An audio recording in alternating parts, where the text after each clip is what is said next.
We're joined by Miss America 2020, Camille Schrier, who is a graduate at Virginia Tech. And then once you were named Miss America, Camille, 8 days later, you were at the Military Bowl as the Grand Marshal of the parade. So can you kind of just take us back to last year and what that week was like for you? That is a crazy week to think back on, honestly. I had the Military Bowl parade and game as my first official appearance as Miss America, which really seems like an actual lifetime ago because of COVID and this year just being so crazy. But so I won on December 19th, 2019, and had, you said, 8 days until I was there at the Military Bowl.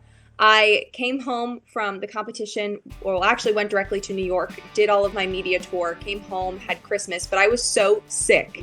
I have to tell you, I literally was on medicine trying to get over this cold that I had gotten while competing at Miss America. So I had finally recovered from my sickness and was able to kind of go out and hit the road for my first event. And I was kind of nervous because I had never really functioned as Miss America yet.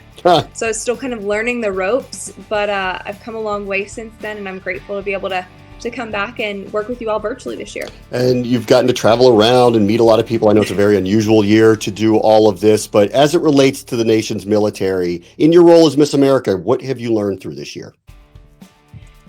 I've learned a lot. And so I have a cousin who is in the Army, and she is our only family member who is military based. So I've learned a lot through her, but I've gotten to go to the Pentagon, work with the Department of Defense. I actually just got off of a trip to Fort Hood in Texas, where I was working with a lot of military families. And I've learned a lot more about just general military life, and also how I can better support both those who are serving and the family members of them throughout this year. We normally get to work with the USO a lot more this year as Miss America, and that was something that I was really looking forward to being able to do, but that was difficult through COVID.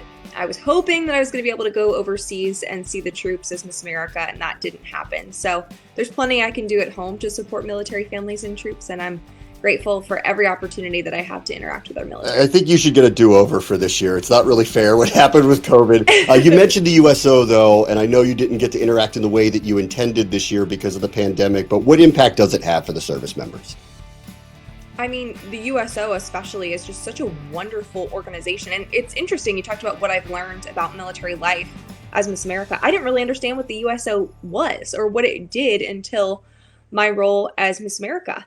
And to see an organization like the USO be able to support troops across the country and abroad, what an awesome way to support those people, to bring, friendly faces and entertainment to troops who are going through difficult times, and really sacrificing a lot of their time with their families to serve our country, I think is just so wonderful. And so I've learned a lot about that. And so I'm grateful that I can kind of help do that as Miss America, even if it's not in person this year.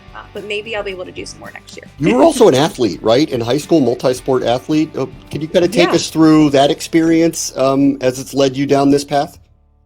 Absolutely. That feels like a real lifetime ago. High school was a long time ago for me, but I was a varsity field hockey player. I was a swimmer. I swam from, I think, probably age 8 all through high school.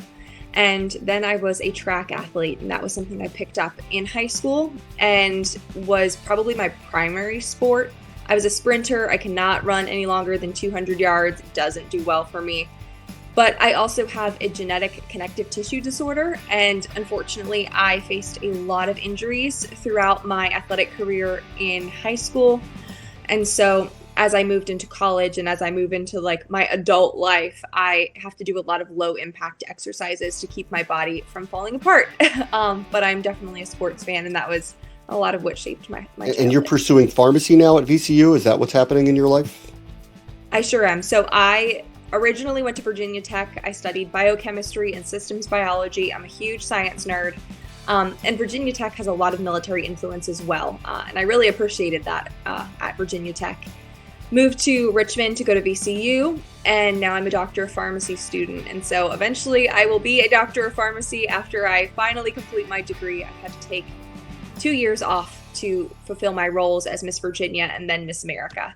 So looking forward to getting back in the classroom and finally becoming a pharmacist one day. You are beyond well-rounded. Athlete, Miss America, pharmacist to be. Hey, it's always good to have lots of different skill sets. It's been a wild ride the last couple years. Camille Schrier is Miss America 2020. Thank you so much for joining us.